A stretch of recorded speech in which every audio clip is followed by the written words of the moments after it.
আজকে বানাচ্ছি মোচার চাটনি। মোচার চাটনি বানানোর জন্য আমি নিয়ে নিচ্ছি এখানে মোচা বেছে নিচ্ছি।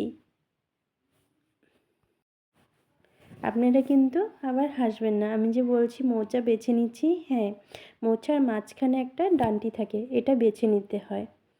মোচা বাছা হয়ে গেছে, কড়াইতে দিচ্ছি সরিষার তেল, তেল গরম হয়ে গেছে, এখন দিয়ে দিচ্ছি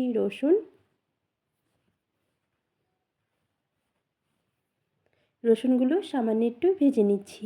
রসুন ভাজা হয়ে গেছে, এখন দিয়ে দিচ্ছি শুকনো লঙ্কা।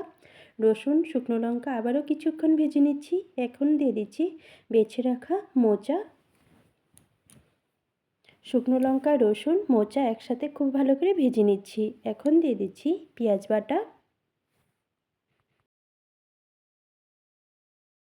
পেঁয়াজ বাটা দিয়ে মোচা আবারও কিছুক্ষণ ভেজে নিচ্ছি, এখন দিয়ে দিচ্ছি স্বাদ মতো নুন, হলুদ গুঁড়ো, শুকনো লঙ্কার গুঁড়ো।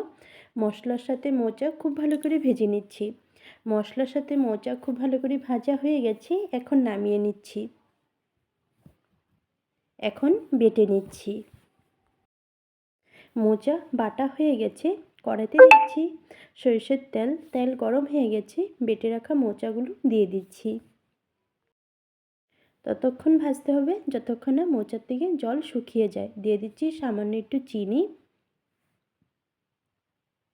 নামানোর শেষে দিয়ে দিচ্ছি ধনেপাতা কুচি। মোচার চাটনি হয়ে গেছে, এখন নামিয়ে নিচ্ছি।